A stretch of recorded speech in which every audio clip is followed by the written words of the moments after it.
Oh, it's when one event happened that was a little boy that I could have died from by picking the wrong decision. Again, I was probably 7, 6, 7. I thought it'd be interesting to climb a tree. The forest fire was over there, but what I didn't know, it had came over here, and my family started yelling my name, and I yelled at them, and that's So why did you climb the tree in the first place? to look at the fire. You wanted to see the fire. That's great. How high up did you climb? Probably about 20 feet. Wow. Okay. Pretty good for a 7-year-old. Well, the thing is, that fire over here, when I climbed up that tree, it wasn't there. It had jumped. They call it jumped or something while I was up in the tree. What happened was the fire had turned towards my area, and I started yelling and screaming. Of course, my family heard me, and they ran, and I was high up, and before I had climbed that tree, I had just received some brand new kid tennis shoes. Loved them. And of course, the fire was getting closer, my family screaming for me to jump, and I jumped, and started to jump, and one foot got caught in the tree. And I was stuck to finish the jump, and my family was telling me to jump. I jumped, and one shoe came off and stayed in the tree. So when I landed, I was more upset about that tennis shoe than I was anything else. But in the meantime, I had to get a head shave nearly, very short hair, because my hair was singed from the heat of the forest fire. That's when I learned, don't try to climb trees if there's fire. That was the most important lesson for me, is look at your surroundings before you do things that you think might be dangerous. And that was that story. So that's sort of the first story you wanted to tell because you learned an important lesson. I did. Okay, I did. That's cool. Responsibility of your surroundings, and think instead of just react, even though I was just a young boy. Okay, and so what's the next story you want to tell? The next story is we were living in Alabama, just like we were. I was born in Alabama. And what happened was, I was in I think 3rd grade, 2nd or 3rd grade, and my mother's side of the family were Seminole Indians, mostly full-blooded. And my uncle, that was sort of a outcast, but everybody liked him. They called him Uncle Brother, and he made, for a living, moonshine. He owned a couple of distilleries, and he also, one of his passions, big passion, was raccoon hunting with his dogs at night. And I had always thought that would be a great adventure to do. And so my parents said you could go with them on this one. It was in our area of the country there. And so I went with him, and the dogs are running, and I'm trying to stay up with him, even though he was over 300 pounds, very large man. And we get to a swamp, and he says, here. He lifted me up and put him on his shoulders. He went through the swamp following the dogs. I was fine. I was up on his shoulders, around his neck. We get to the other side, and the dogs started going crazy. And he said, you got to run with me. You got to run. They have him up the tree. And I said, I can't. I'm tired. He goes, well, go back home. You know how to get here. He did not think about what he was telling me. I took that as an order. So as he ran away, I started walking through a swamp, a big swamp. At first it was just up to my shoes, then my knees, then my waist, and I'm scared to death. I was crying. But he told me, always keep a watch on the moon and keep going straight, and you're going to come out flying. Well, I literally took him at his word, and I just kept walking. Finally, it's up to my neck, and I'm imagining every animal alligators, snakes, gonna get me. But I kept walking, I kept looking. Finally, I get out of the swamp, which amazed me, and then I had to walk home. I get to my home, the front porch was yelling for somebody to come.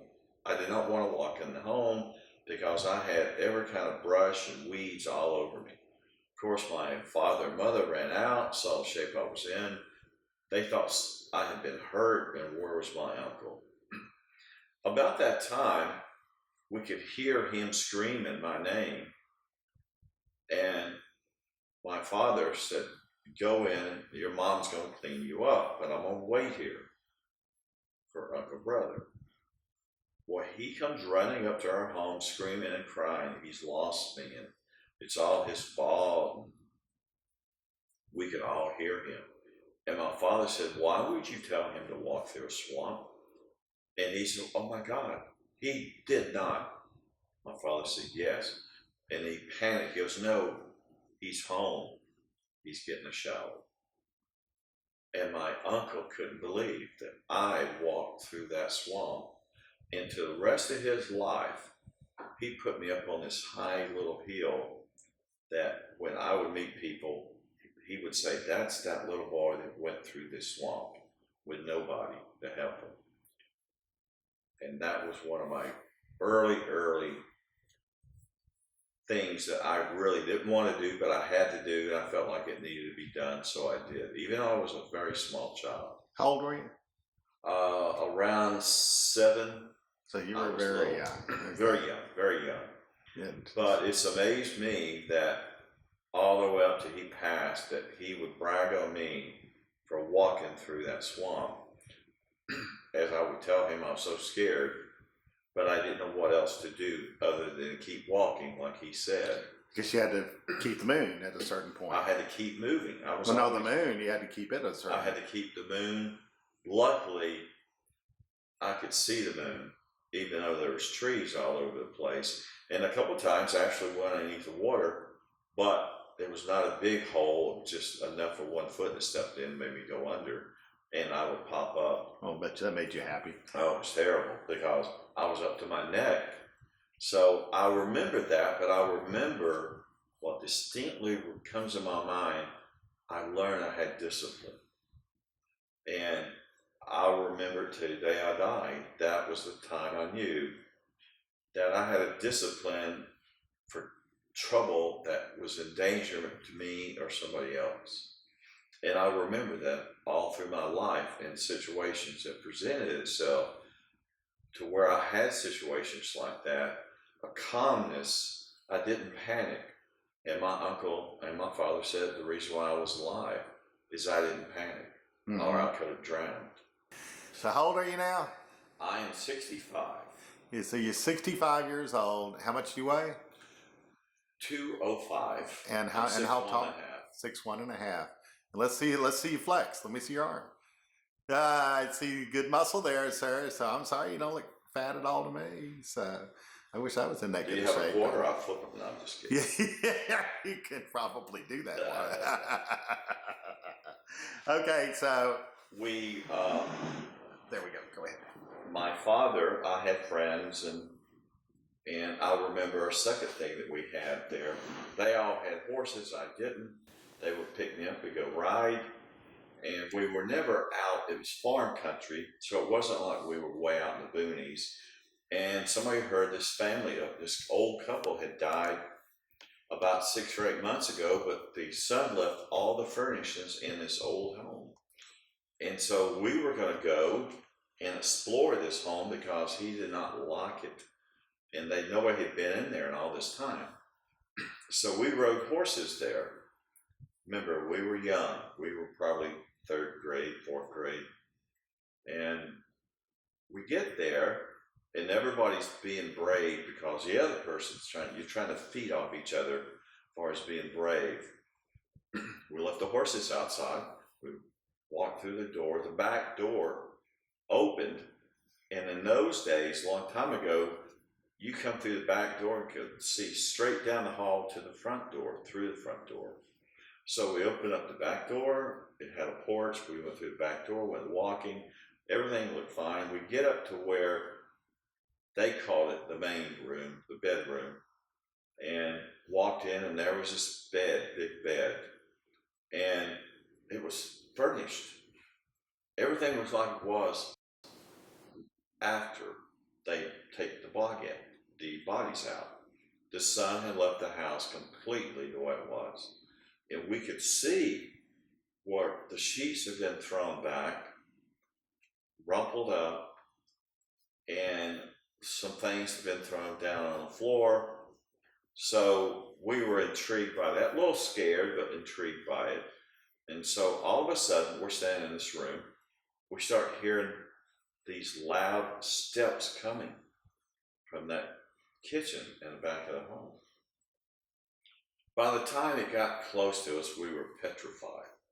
Remember, we were very young, and it gets close to us, the sound, and all of a sudden, a nose stuck around the door, and it was our horse's nose. No. One of our horses had went through the house. That's great. I gotta go close the story. Keep going. So that's one story as a young child in Alabama. It wasn't long after that that we decided to start a business, and we thought people would like to have pigeons. So we go out at night, and we go to barns, and we go up there and shine light in their eyes and catch pigeons.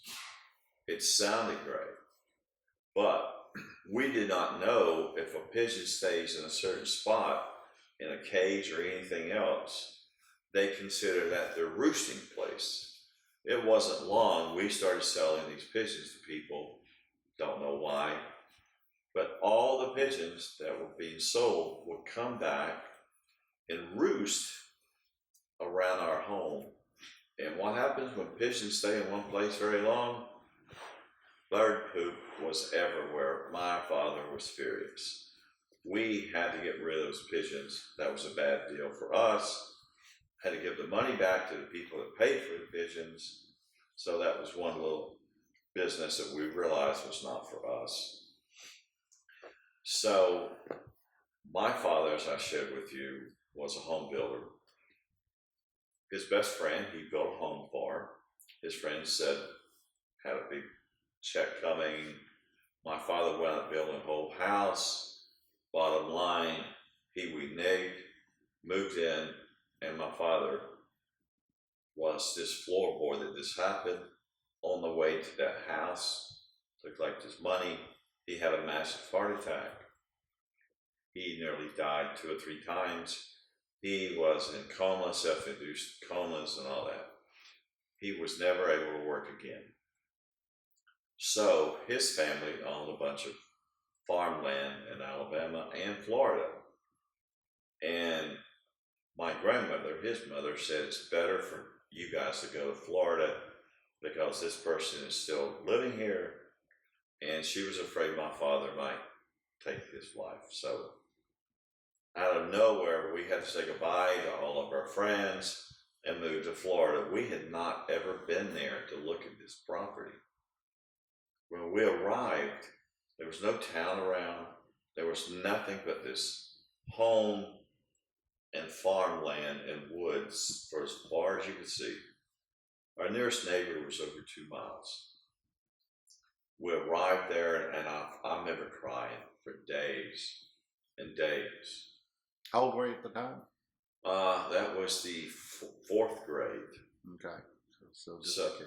yeah, oh yeah. And then what happened was all these animals started coming, and all of a sudden we have a lot of cows, chickens, all these things that we had to take care of, which we never had before. And we had, now you have to be touchy what you were saying, but sharecroppers, the reputation of sharecroppers is worse now than what it really was. We would be the landowners, and sharecroppers would come in. They were supplied a home, salaries, dividends, sort of like a small company. They were the labor of the company, and my father was the management of the company.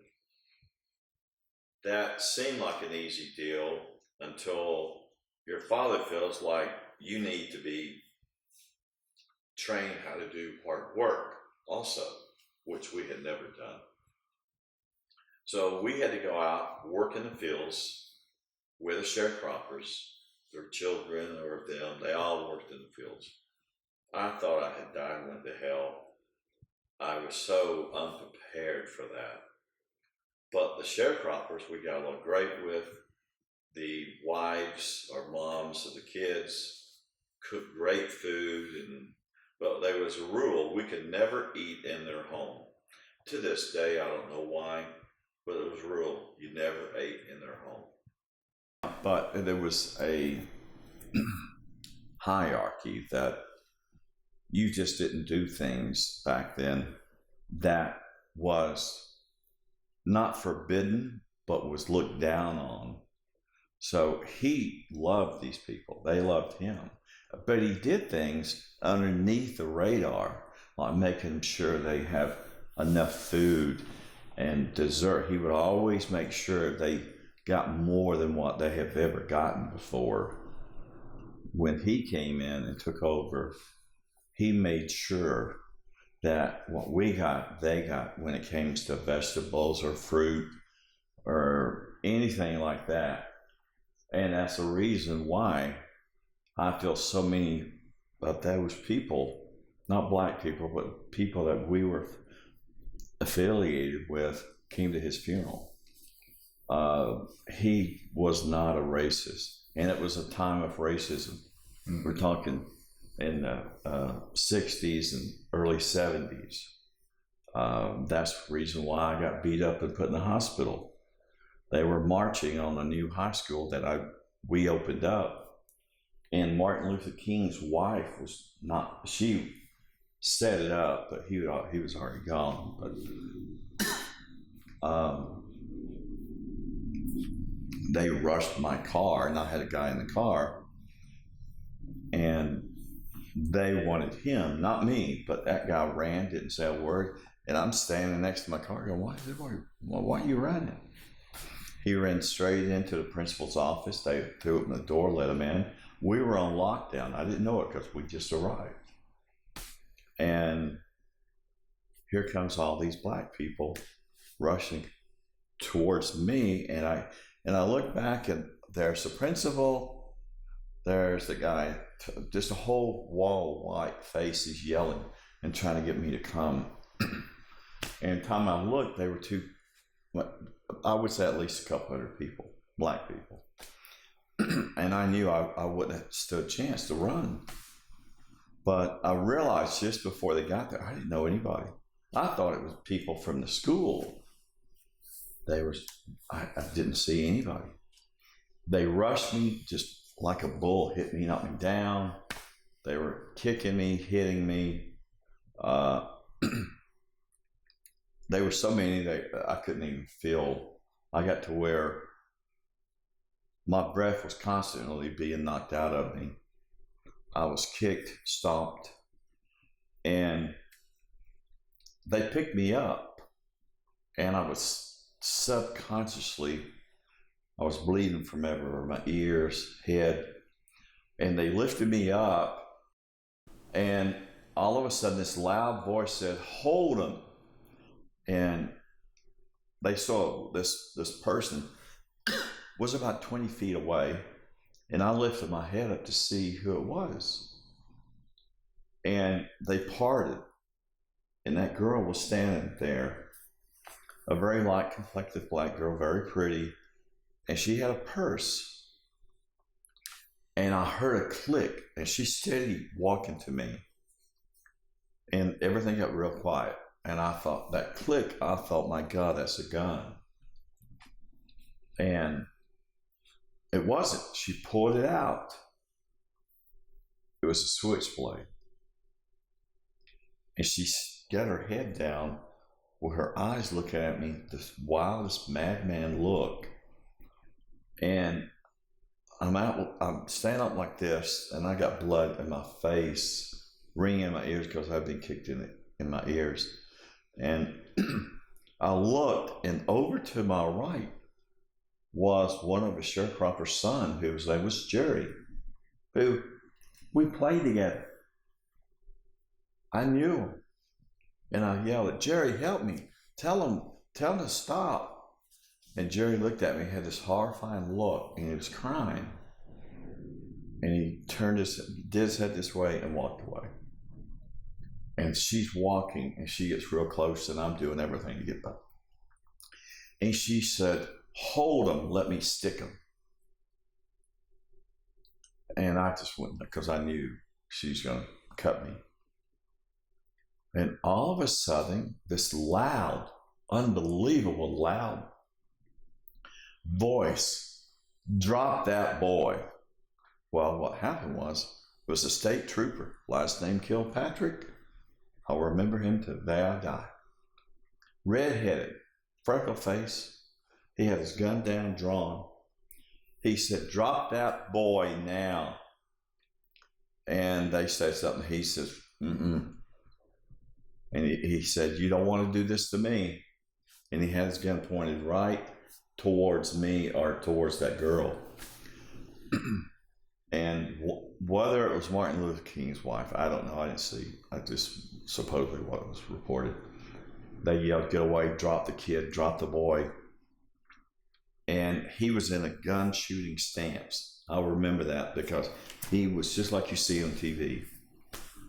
And they dropped me, and the girl folded up her purse, whatever, that knife in there. And I remember I couldn't even lift my head. I was laying on the parking lot, and I heard him say, it's going to be okay. It's going to be okay, boy.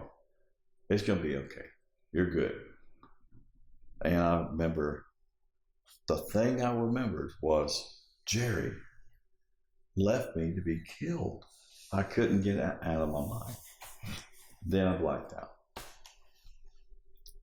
Next thing I know, I feel myself being dragged, but I'm not really, just my hands and my feet was touching the pavement. And I realized somebody was dragging me from behind, and it was my belt that was choking me. They had me by my back of my pants running. It was my football coach. What I didn't know, the school was on lockdown, which we knew could happen. And the principal would not let anybody come get me. So everybody in that office, coaches, teachers, were screaming. And he ran out when the principal agreed to unlock the door. And he was running with me nearly wide open through the door. And I remember him dropping me on the carpet. Back then, the carpet was crap. And the secretaries were calling me baby. Look what they've done. And, there was nothing. My face, where I really hurt was my stomach and my sides. Come to find out, I had been kicked and stomped.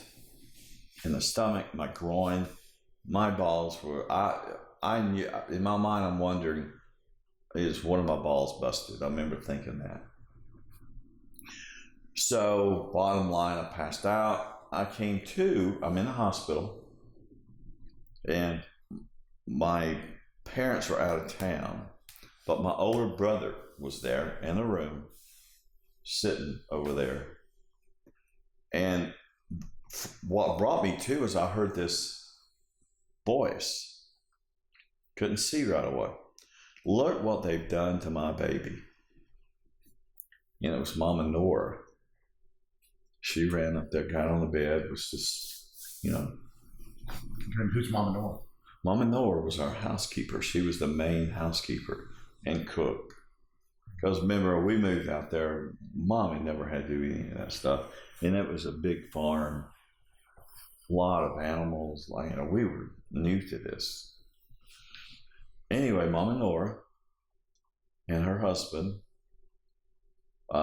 did the cooking, ordering stuff, But anyway, she nearly climbed up in bed because they had wiped most of the blood, but my hair was matted all with it. And I was already bleeding through the gauze that they had around my nuts and my ears. I had blood just coming out of my ears, both of the ears. And she said, "Can you hear me?" I said, "I can." But when I said that, blood was, I guess it dried in my mouth. And when I started trying to talk, it liquefied the blood and it was poured out. She goes, "Oh my gosh," she got that out. And she yelled, "Come here, Jerry." "Oh, Mom," and she goes, "Yes." So Jerry came up to the bed. He was crying, and I couldn't see. My eyes were just swollen so bad. And he cried and cried. And then she told him to go outside. But I remember that woman loved me. You could tell. So I remember when my dad died, she did the same thing at the funeral. She said, but I don't know if I told you that when my father passed, the church was full. They had people out in the parking lot. From the front door out, they had speakers out there. And somebody said to myself and my brother, maybe John, said, "There's some people really insisting that I have to tell you that Mama Nora's here." I said, "Oh my God." So my older brother and I jumped out, and my mother said, "Get them." And there were, like, I think 6 in her group who we have known forever. She told them to let them through now. John. And so we made room. We were in the front, of course. But that's the kind of relationship we had with them. There was no black. There was no white. Her husband had a massive heart attack. And of course, my dad had one years before. And I remember asking her, he'd been in the hospital a long time. This was before insurance for people like black. And she was cooking something, and I remember I was so stressed. How are they going to eat? And what? And she turned around, and I'll never forget she did it to me. She slapped me, wrung my cheeks good. I said, "What is wrong? What did I do? Do you think your father would ever let us go without anything?" I'll never forget that, because even then I was not getting along with my father at all. But he had been taking them up, taking them to the grocery store, buying whatever they needed. Nobody ever knew about it until his funeral. So that was the kind of guy he was. But I remember, but anybody who knew me, I'd never really been racist, just because of my upbringing. Even in high school, I had the star football player, Mitzi Jackson. All right, happened. A couple of years later, we were both juniors, I think, in high school. And they rushed my locker, and next thing I know, they're starting to fly.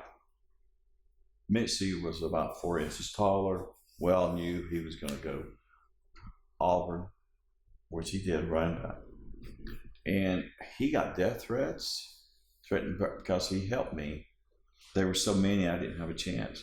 But yeah, they had police were put at his home for a couple of nights. They were going to burn the house down.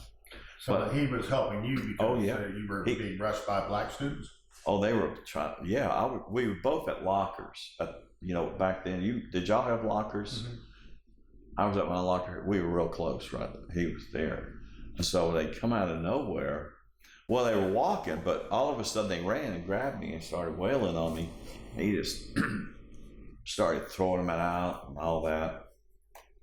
And they're like freaking out. And he said, "This is my friend." he's not the ones that you want. And they yell, well, he's white. He's white, but he's my friend. And they cussed and walked away. Well, word spread, and that's when the whole family's getting death threats. But it backed away and everything went all right. But because of those things, I guess because my dad wasn't a racist, even though we're in the deep South, we're in northern Florida. Here's the Alabama line. Here's Florida. I mean, had every chance in the world to be racist, but my whole family was not racist. You went to high school in 68, 69, right in that time? No, high school I graduated from high school in 1972. Yeah, so 68, 71. Yeah, so you were there. Right for all that. Right in the middle of it. Yeah. Well, in the middle of all of it. That's right. And so even when you got beat up, that's right. I was not racist. You didn't really. Racism, just bad people and bad informed. Yeah, it sounded like there were more activist-oriented people rather than the students you were expecting. So. Yeah, I mean, there were some adults that like, and I'm not trying to switch stories, but this is true. My father had the construction company, and it went on to my older brother, and they had a project in Mississippi, and they actually made a movie about this. And of course, I was so young, I didn't have anything to do with it, but they actually asked my brother or father, because they had large equipment for moving dirt and all, because they were building, my family would build anything from a strip center to 100 homes or whatever, because that's kind of, in the construction business, and they have to have big equipment.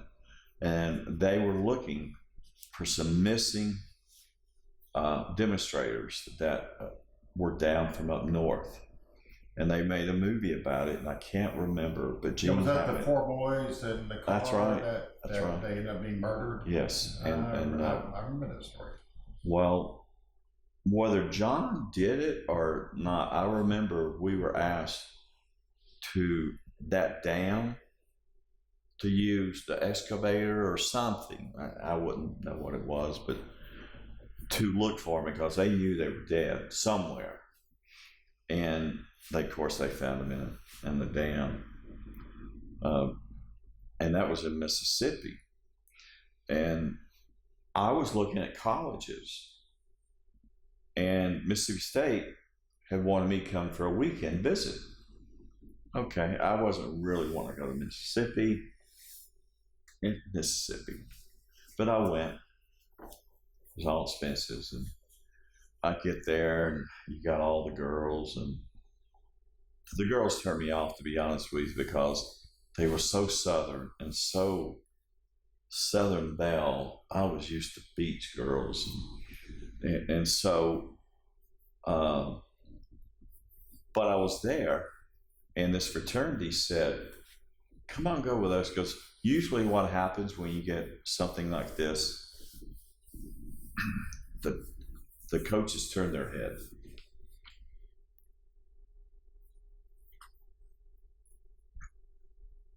Must be playing over. So to don't stop, we'll wrap this up, and then we're going to have to wrap and go pretty quick.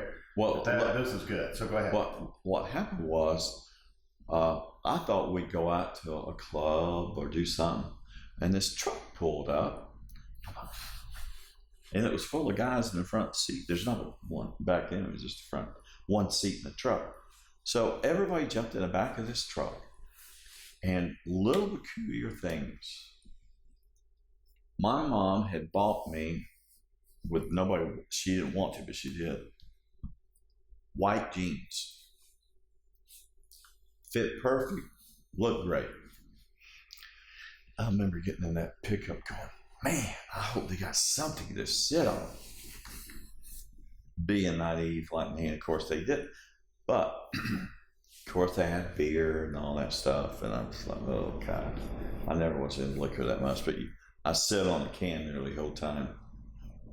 And all of a sudden, they pull in a store.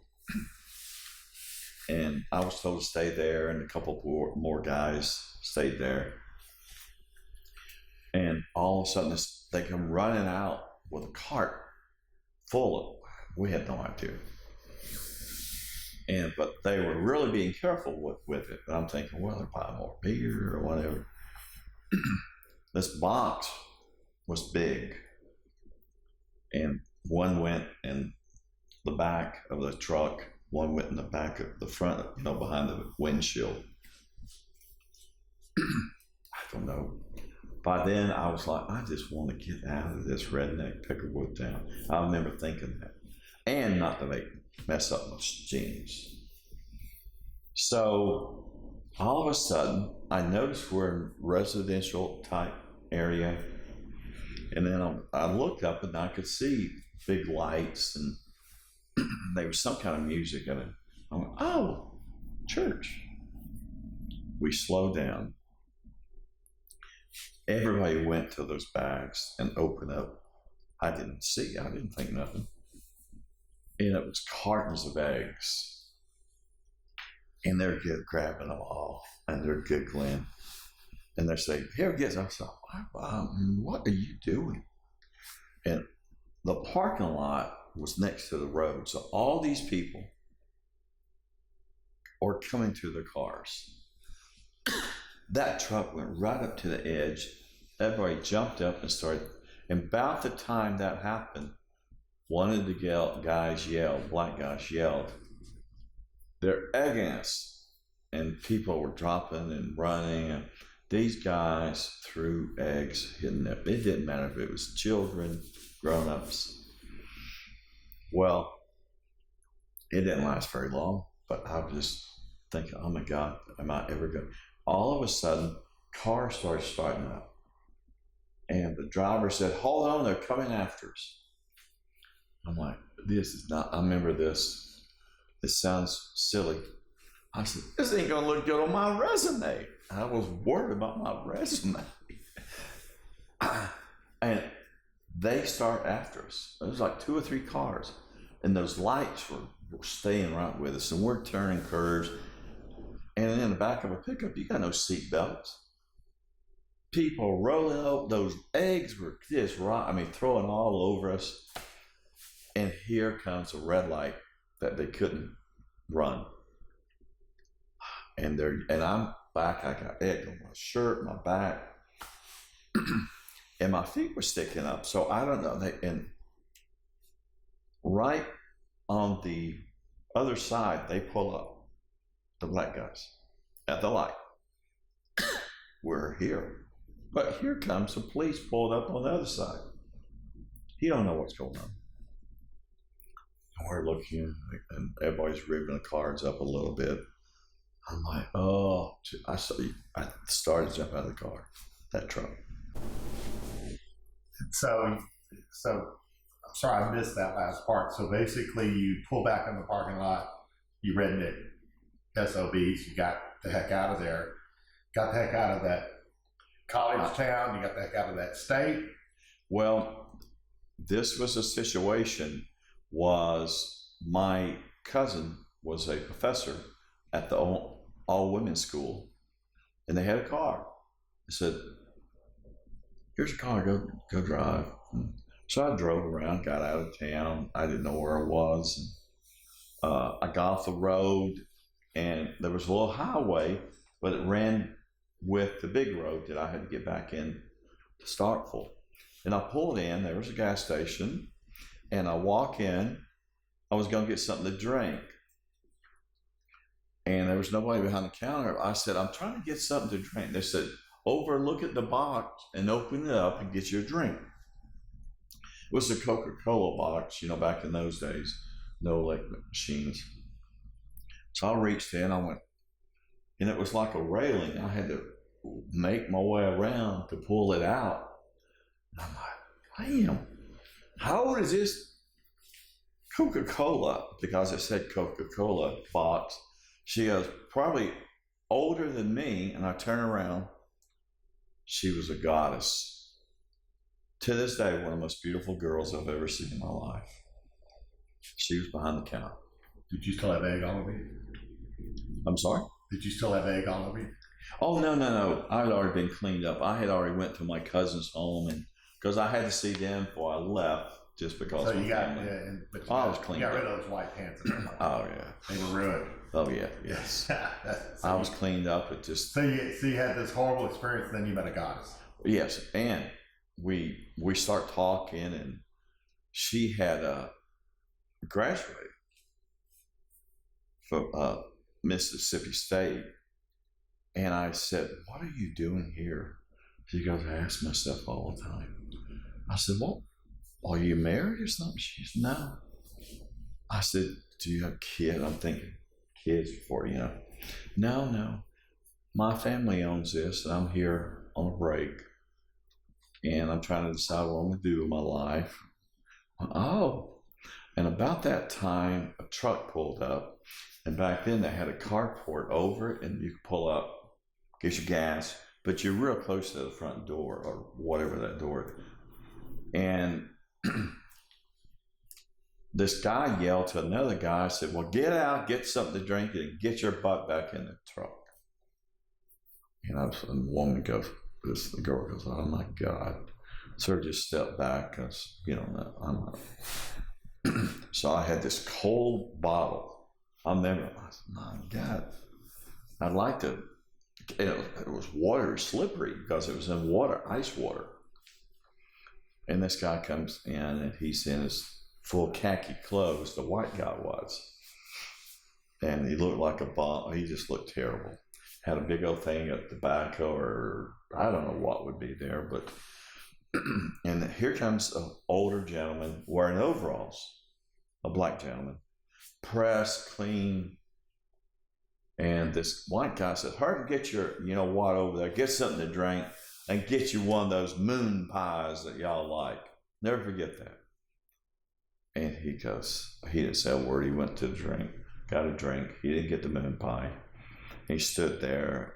He says, "Well, bring it on up here." And he did. And the girl had him pay for it. She says, "Get your ass in that truck." Well, that guy, the black gentleman, went and got in the truck, and he paid the girl, and he turned around and looked at me and says, "Did you get lost?" I looked at him and I went, "No, I'm not lost." He goes, "Wow, you know somebody here?" "I do now." He said, and you look, "Oh." Saw the girl, and we're both looking at this guy, and I'm looking at him like, "You piece of white trash." And he says, "Oh, are you one of these people from the college?" I said, "Yeah." "Oh, well, when you go to Service Road to get back on the freeway, about a quarter of a mile, look over on the left, and you'll see what happens when we have people that get out of line." But he didn't say people. He said niggers. Okay, well, yeah. He turned around, went and got in the truck. I remember there was rocks, and he just shot rocks, spinning his back wheels. And the girl looked at me, and she says, "I'm so sorry." I said, What was that?"